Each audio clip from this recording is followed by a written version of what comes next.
Good evening student. आज का हमारा टॉपिक है सिंधु सभ्यता, जिसे हम लोग सिंधु घाटी की सभ्यता भी बोलते हैं। तो आज हम इस टॉपिक को क्लियर करने वाले हैं, आप लोग ध्यान से देखें और समझें इस चीज़ को। तो बात करते हैं हम सिंधु घाटी की सभ्यता। तो इसको जो है ना आज ऐतिहासिक काल में रखा गया। इससे पहले हम लोगों ने पठान काल को पढ़ा, पठान काल के बारे में हम लोगों ने जाने थे। तो इसको हम लोग को पढ़ना है आज ऐतिहासिक काल, जिसे हम इंग्लिश में बोल सकते हैं प्रोटो हिस्टोरिक एज। सिंधु सभ्यता की जो आयु निर्धारित की गई है वो 2500 से लेकर 1750 ईसा पूर्व तक इसकी आयु निर्धारित की गई है। इसका आकार, इसका जो संपूर्ण आकार है वो त्रिभुजाकार है। बात करते हैं इसकी क्षेत्रफल का, तो इसका क्षेत्रफल है 12,99,660 वर्ग किलोमीटर। इसका क्षेत्रफल है 12,99,660 वर्ग किलोमीटर। कहीं कहीं पे बुक में 13 लाख वर्ग किलोमीटर भी लिख देता है, 13 लाख वर्ग किलोमीटर। तो ये भी आपका सही है, 13 लाख वर्ग किलोमीटर।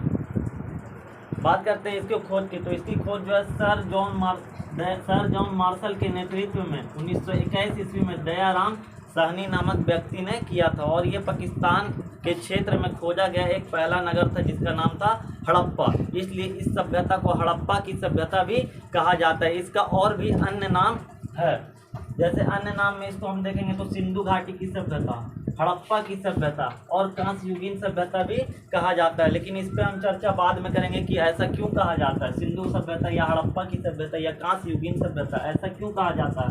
इसको हम आगे डिफाइन करेंगे कि क्यों कहा जाता है। इसकी जो पूरब से पश्चिम की जो विस्तार था या लंबाई था, उसका जो लंबाई था 1600 किलोमीटर की थी। उत्तर से दक्षिण की लंबाई 1400 किलोमीटर थी। बात करते हैं सिंधु सभ्यता की चौहद्दी के बारे में, तो इसकी चौहद्दी बताई जाती है कि उत्तर स्थित मांदा शहर इसका सबसे उत्तरी स्थल था, जो कि चिनाब नदी के तट पर जम्मू कश्मीर में स्थित था। सिंधु सभ्यता का सबसे उत्तरी स्थल मांदा, जो कि चिनाब नदी के तट पर था, ये जम्मू कश्मीर में स्थित था। बात करेंगे इसके पश्चिमी स्थल, तो इसका पश्चिमी स्थल सुतकांगडोर था, जो कि दासक नदी के तट पे स्थित था। किस नदी के तट पे? दासक नदी के तट पे। और ये बलूचिस्तान पाकिस्तान में स्थित था। और इसका सबसे दक्षिणी स्थल जो है आपका दाइमाबाद है। दाइमाबाद सबसे दक्षिणी स्थल है और ये गोदावरी नदी के तट पर महाराष्ट्र में है। और दाइमाबाद से तांबा का रथ प्राप्त हुआ है। तांबा का रथ पूछा जाएगा एग्जाम में कि तांबा का रथ का अवशेष कहाँ से मिला है, तो दाइमाबाद से मिला है।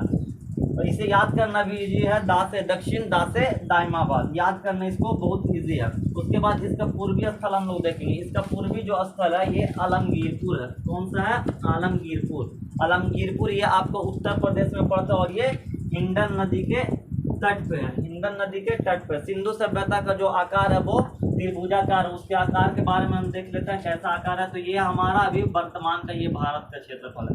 ये जो भारत का अभी वर्तमान क्षेत्रफल, मैंने ये भारत बनाया, वर्तमान जो भारत है।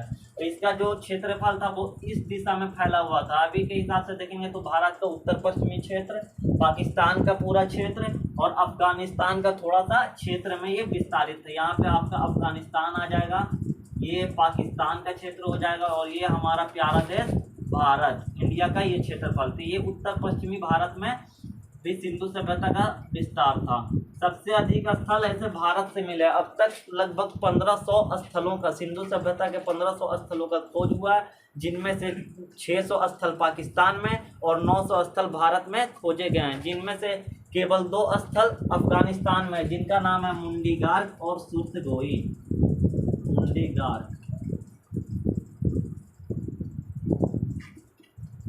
मुंडीगार्क और सुर्तगोई ये 2 स्थल है जो कि अफगानिस्तान से खोजे गए हैं। सिंधु सभ्यता का सबसे बड़ा स्थल मोहनजोदड़ो था, मोहनजोदड़ो।